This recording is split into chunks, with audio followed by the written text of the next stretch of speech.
देखो बच्चों, बहुत इंपॉर्टेंट क्वेश्चन है ये अक्सर करके जो है एग्जामिनर जो है विद्यार्थी को बजा देता है इस क्वेश्चन में। ये थोड़ा सा डिफ़िकल्ट है, इस समझदारी का काम है इसमें ना, क्योंकि ये क्वेश्चन ऐसे ही क्वेश्चन आता है डिफ़िकल्ट करके जिससे कि विद्यार्थी बच जाए, और ये लगभग में 5-7 नंबर तक का आ जाता है। तो देखिएगा ध्यान से, इसमें कह रहा है कि ध्यान से देखिएगा आप सब, इम्पॉर्टेंट है। कह रहा है कि एक वस्तु का एक उत्तल लेंस द्वारा किसी पर्दे पर 4 गुना बड़ा प्रतिबिंब बनता है। कितना गुना प्रतिबिंब बनता है? 4 गुना। बहुत इंपॉर्टेंट, 4 गुना बड़ा प्रतिबिंब बनता है यदि वस्तु तथा पर्दे, मतलब जिस पर्दे पे बन रहा है वस्तु का प्रतिबिंब, इनकी स्थितियों को बदल दिया जाए। मतलब जहाँ वस्तु है वहाँ पर्दा कर दिया जाए, और जहाँ पर्दा है वहाँ वस्तु, मतलब इनकी स्थितियों को क्या कर दिया जाए? चेंज कर दिया जाए, बदल दिया जाए। तो इस कंडीशन में जो है, इस स्थिति में या इस दशा में आवर्धन क्या होगा, ये निकालना। आवर्धन मतलब यम निकालना है। तो देखिए इसमें ध्यान दीजिए, मान लीजिए मैं एक उत्तल लेंस ले रहा हूँ, ध्यान दीजिएगा। ये कौन सा लेंस है बताइए आप सब? ये कौन सा लेंस है? ये उत्तल लेंस है ना? कि कुछ डाउट है इसमें बताइए? ये प्रकाशीय केंद्र सी होता है कि नहीं होता? और ये क्या है? मुख्य अक्ष है कि नहीं है? मुख्य अक्ष। तो कह रहा है कि एक वस्तु का एक उत्तल लेंस द्वारा किसी पर्दे पर 4 गुना बड़ा प्रतिबिंब बनता है। तो 4 गुना बड़ा प्रतिबिंब कब बनता है उत्तल लेंस? बताइए। मैं तमाम स्थितियां बता दिया हूं कि कब प्रतिबिंब बड़ा बनता है, कब छोटा बनता है। कह रहा है कि जो है 4 गुना बड़ा प्रतिबिंब बने। ये प्रथम फोकस दूरी है, द्वितीय फोकस दूरी, मतलब प्रथम फोकस दूरी और इसका दुगना दूरी 2f1 है। ऐसे ही इधर द्वितीय फोकस दूरी f2 है और इसी का दुगना दूरी जो है 2f2 है। तो देखिए हम जानते हैं कि वस्तु जब जो है कहाँ रखी हो, जब मुख्य फोकस मतलब प्रथम फोकस f1 और 2f1 के बीच में रखी रहती है, तभी उसका जो है बड़ा प्रतिबिंब बनता है, वो वस्तु से बड़ा प्रतिबिंब बनता है। कब? जब वस्तु f1 और 2f1 के बीच रखी रहती है, तब उसका प्रतिबिंब जो है 2f2 और अनंत के बीच में बनता है। तो जब 2f2 और अनंत के बीच में बनता है तो बड़ा बनता है उससे, और बड़ा बनाना भी है क्योंकि एक वस्तु का एक उत्तल लेंस द्वारा किसी पर्दे पर 4 गुना बड़ा प्रतिबिंब बने। बड़ा बनाना है ना कि छोटा। तो इसलिए वस्तु को यहाँ रखा जाएगा f1 मतलब प्रथम फोकस f1 और 2f1 के बीच में। हम जानते हैं कि मुख्य अक्ष के समांतर चलने वाली प्रकाश किरण अपवर्तन के पश्चात किस बिंदु से होकर जाती है? द्वितीय फोकस f2 से होकर जाती है उत्तल लेंस में। इस तरह से गई, और दूसरी किरण जो है प्रकाशीय केंद्र से होकर जाती है।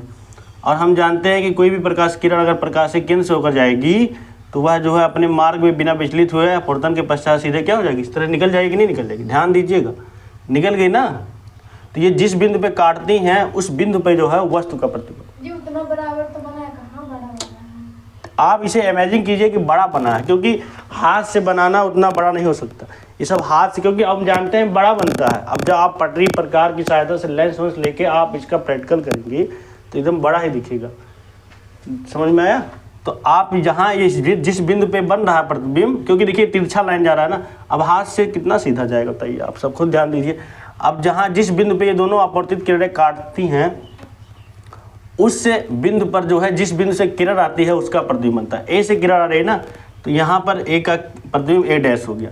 अब ए डैश से जो मुख्य अक्ष पर जो लंब डाल देते हैं इस तरह से, ये मुख्य अक्ष क्या है? मुख्य अक्ष है। ए डैश से मुख्य अक्ष पर डाला गया लंब जो ए डैश बी डैश है, ये पूरे वस्तु का प्रतिबिंब है। और ये प्रतिबिंब जो बन रहा है ये इस वस्तु का 4 गुना बन रहा है। मतलब वस्तु की लंबाई अगर 1 है तो वस्तु की लंबाई अगर 1 है तो प्रतिबिंब की लंबाई इसका 4 गुना मतलब 4 है।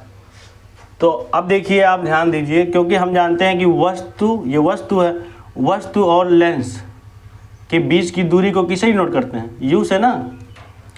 और जो है लेंस से हमेशा ये प्रकाशिक केंद्र जो ये लाइन होता है ना, इसी लाइन से दूरियां नापी जाती है, प्रकाशिक केंद्र सी से।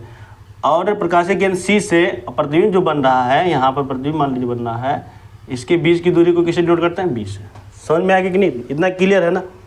अब इसमें हमें जो है क्या करना है कि 4 गुना बड़ा प्रतिबिंब बनना है ना, तो रेखीय आवर्धन जो होगा, जितना गुना प्रतिबिंब बनता है उसी को रेखीय आवर्धन, वही रेखीय आवर्धन होता है। तो रेखीय आवर्धन जो होगा, रेखीय आवर्धन यम बराबर कितना गुना प्रतिबिंब बन रहा है? 4 गुना प्रतिबिंब बन रहा है ना, तो रेखीय आवर्धन क्या होगा, 4 होगा कि नहीं होगा। जितना गुना प्रतिबिंब बनेगा और रेखीय आवर्धन उतना ही होगा। 4 हो गया कि नहीं हो गया, ध्यान दीजिए, समझ में आया, 4 हुआ।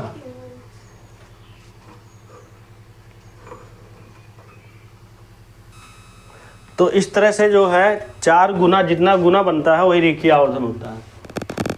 तो यम बराबर 4 हो गया। और हम जानते हैं कि रेखीय आवर्धन यम बराबर होता है, यम बराबर ये भी होता है कि क्या होता है कि बी अपान यू होता है कि नहीं। लेंस के लिए रेखीय आवर्धन क्या होता है, यम बराबर बी अपान यू होता है। अब देखिए यम कितना है, यम 4 है ना, तो 4 और बी अपान यू। अब इन दोनों में रिलेशन देखिए, इसका गुणा इसमें होगा, इसका गुणा इसमें, तो बी बराबर 4 ही हो जाएगा नहीं हो जाएगा। इक्वेशन नंबर फर्स्ट ये तो हो गया जब वस्तु जहाँ जैसा था वैसा रखा गया, उसके वस्तु उसमें कोई परिवर्तन नहीं किया गया, तो रेखीय आवर्धन इस तरह से बी और यू में रिलेशन ये हो गया। लेकिन कह रहा है कि यदि वस्तु तथा पर्दे की स्थितियाँ बदल दी जाए, इसकी कंडीशन को बदल दी जाए, अर्थात जहाँ यू है ना, यू के स्थान पे बी कर दिया जाए। क्या मतलब, ये जो वस्तु जहाँ रखा है यहाँ पर प्रतिबिंब, इनकी स्थितियों को चेंज कर दिया जाए, और जहाँ प्रतिबिंब बन रहा है यहाँ वस्तु मतलब बी को यू में कन्वर्ट, बी के जगह पे जो प्रतिबिंब की लंबाई बी है प्रकाशीय केंद्र से, इसे यू मान लिया जाए, यू। तो देखिए मान लीजिए, माना हमें इनके स्थिति में चेंज करना, माना जो नया जो प्रतिबिंब मतलब नया जब वस्तु रखेंगे हम, यू डैश जो है नया वस्तु मतलब लेंस से जब वस्तु को हम वस्तु और प्रतिबिंब की स्थितियों को बदल देंगे, तो क्या होगा, जहाँ यू है वहाँ बी आ जाएगी नहीं आ जाएगी। तो जो यू का मान है, यू डैश जो होगा ध्यान दीजिए, तो जो यू डैश होगा वो क्या हो जाएगा, बी हो जाएगी नहीं, क्योंकि हमें जो नया वस्तु मिलेगा वहाँ जो है प्रतिबिंब की लंबाई को रखना है, जो प्रतिबिंब है उसकी स्थितियों को चेंज करना है। तो यू डैश जो है बराबर हो जाएगा, ये प्रतिबिंब की लंबाई क्या है 4u है, तो यू डैश इक्वल टू 4 हो जाएगी नहीं हो जाएगा। और जो प्रतिबिंब की लंबाई, प्रतिबिंब जो मतलब रखना है, प्रतिबिंब के स्थान पे यू हो जाएगा नहीं हो जाएगा, यू। ये मिल गया कि नहीं, जब इनकी स्थितियों को चेंज कर दिया जाए, तो नया स्थिति में क्या होगा, जब वस्तु मान लीजिए वस्तु यू डैश पे रखा जाए, तो वस्तु यू डैश पे रखा जाए तो वस्तु की जो लंबाई होगी वह प्रतिबिंब की लंबाई के बराबर होगी, क्योंकि इनकी स्थितियों को चेंज कर दिया गया। तब क्या होगा, रेखीय आवर्धन, रेखीय आवर्धन यम बराबर होगा प्रतिबिंब की लंबाई बटे वस्तु की लंबाई होती है ना। तो देखिए यहाँ बी अपान यू होता है कि नहीं, ध्यान दीजिएगा, B dash upon U dash मतलब लेंस से प्रतिबिंब के बीच की दूरी और लेंस से वस्तु के बीच की दूरी। तो बी डैश कितना है, यू है, और यू डैश कितना है 4u है कि नहीं है। तो ये यू कैंसिल हो गया, तो 1/4 है कि नहीं है। तो इस कंडीशन में जब उनके मतलब स्थिति को परिवर्तित कर दिया जाए, मतलब जहाँ वस्तु है वहाँ जो है पर्दे को रख दिया जाए, मतलब यहाँ पर्दे को रखना है। तो पर्दे को जब रखा जाएगा तो यहाँ से यहाँ तक की जो दूरी होगी ये बी नहीं हो जाएगी, और ये बी हो जाएगी जब, तो यही जो है यू मतलब नया जो बी डैश मिलेगा ये किसके बराबर होगा, यू के तो बराबर होगा। और इस वस्तु को जो है हम पर्दे में रखेंगे तो ये जो है होगा, ये वस्तु की लंबाई होगी ना यू, और यू किसके बराबर है, यू डैश मतलब वस्तु की लंबाई ये बी के बराबर होगा ना, बी के, और बी का मान कितना दिया है 4u, मान रख दीजिए। अब रेखीय आवर्धन, तो नया रेखीय आवर्धन, तो नई रेखीय आवर्धन जो मिलेगा, नई रेखीय आवर्धन ये m इक्वल टू लेंस से प्रतिबिंब के बीच की दूरी बटे लेंस से वस्तु के बीच की दूरी यू डैश। अब मान रख दीजिए बी डैश बराबर यू है और यू डैश बराबर 4u है, यू कैंसिल 1/4 आ गया, यही आंसर हो गया कि नहीं। नई रेखीय आवर्धन जो होगा m बराबर 1/4 हो गया। तो इसका स्क्रीनशॉट ले लीजिए जो है जल्दी से। देखिए ये भी बहुत इम्पोर्टेंट है, ये लेंस की क्षमता से रिलेटेड क्वेश्चन है, क्योंकि लेंस की क्षमता से भी क्वेश्चन आता है। कह रहा है, ध्यान से समझिएगा, कह रहा है कि किसी लेंस, कोई लेंस है कि क्षमता 2.0 डायोप्टर है, इसकी फोकस दूरी निकालना मतलब एफ निकालना, उसकी फोकस दूरी कितनी है, यह लेंस किस प्रकृति का है। प्रकृति मतलब नेचर बताना है इसका, कि इसका जो है नेचर कैसा होगा। तो किसी भी लेंस की 2 ही प्रकृति होती है, या तो आभासी या वास्तविक। तो आपको पहले जो है फोकस दूरी निकालना है। फोकस दूरी निकालने से आपको पता चल जाएगा कि यह जो है लेंस किस प्रकृति का है। लेंस उत्तल लेंस भी हो सकता है और अवतल लेंस भी हो सकता है। तो पहले जो दिया है उसे लिख लीजिए, दिया है, दिया है। क्या दिया है कि लेंस की क्षमता दिया है। लेंस की क्षमता को P से डिनोट करते हैं ना, तो P बराबर दिया है इसमें, P इक्वल टू 2.0 डायोप्टर दिया। ये लेंस की क्षमता का मात्रक है डायोप्टर। और हमें ज्ञात करना है, मतलब ज्ञात करना है क्या, हमें निकालना है, ज्ञात करना है, ज्ञात करना है फोकस दूरी निकालना है, मतलब यफ निकालना है। क्या निकालना है? यफ। और लेंस की प्रकृति निकालना है, लेंस की प्रकृति निकालना है कि लेंस कौन सा, मतलब उत्तल लेंस होगा कि अवतल लेंस, प्रकृति इस तरह से। तो देखिए इसमें लेंस की क्षमता P इक्वल टू होता है, लेंस की क्षमता, लेंस की क्षमता P इक्वल टू होता है।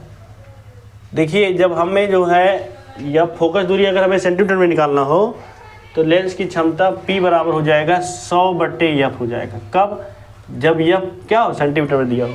तो हम चाहे जो लगा सकते हैं ना, इसमें थोड़ा दिया है कि F किस सेंटीमीटर में निकालना है कि मीटर में। तो अगर जो है लेंस की अगर फोकस दूरी हमें सेंटीमीटर में निकालना है तो हम लगाएंगे 100/F। तो देखिए इसमें क्या दिया है, 100/F डायोप्टर। अब देखिए P का मान कितना दिया है, P का मान 2 डायोप्टर, 2 लिख दीजिए, 2 और 100/F। अब देखिए इसमें तिरछा गुणा होगा, इसका गुणा इसमें, इसका गुणा इसमें, तो 2F बराबर हो जाएगा 100। तो F बराबर 100 और ये गुणा है ना, इधर आके भाग होगा कि नहीं होगा, भाग हो जाएगा। तो 100 में 2 से भाग कर दीजिए तो 50 आएगा कि नहीं भाग पर। तो इस तरह से F बराबर कितना आ गया, 50 सेंटीमीटर आ गया। तो 50 सेंटीमीटर धनात्मक है कि नहीं है ये। तो अगर फोकस दूरी धनात्मक होती है तो वह कौन सी लेंस होती है, उत्तल लेंस। लिख दीजिए चूंकि फोकस दूरी धनात्मक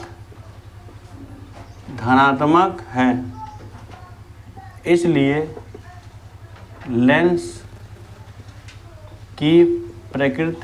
लेंस की प्रकृति उत्तल होगी। इसलिए लेंस की प्रकृति कैसी होगी, उत्तल। इसलिए लेंस की प्रकृति उत्तल होगी। बस यही लिखना था कि नहीं, यही लिख लीजिए, स्क्रीनशॉट ले लीजिए। बस दो ही चीज़ पूछ रहा था, फोकस दूरी और लेंस की प्रकृति। तो जब लेंस जो है फोकस दूरी धनात्मक है तो लेंस की प्रकृति उत्तल होगी। लिख लीजिए आप सब। थैंक यू सो मच आप सभी को। और आप सब ऐसे ही जुड़े रहिए रवि बेसिक क्लासेस में, और मैं ऐसे ही मोस्ट इम्पॉर्टेंट सवाल जो है आप सबको पढ़ाता रहूँगा। और आप सब चैनल को सब्सक्राइब शेयर करिए और बेल आइकन को दबाना ना भूलिए, जिससे कि आपको आगे का जितना नोटिफिकेशन है आप सबको समय समय पे मिलता रहे। चलिए धन्यवाद, थैंक यू।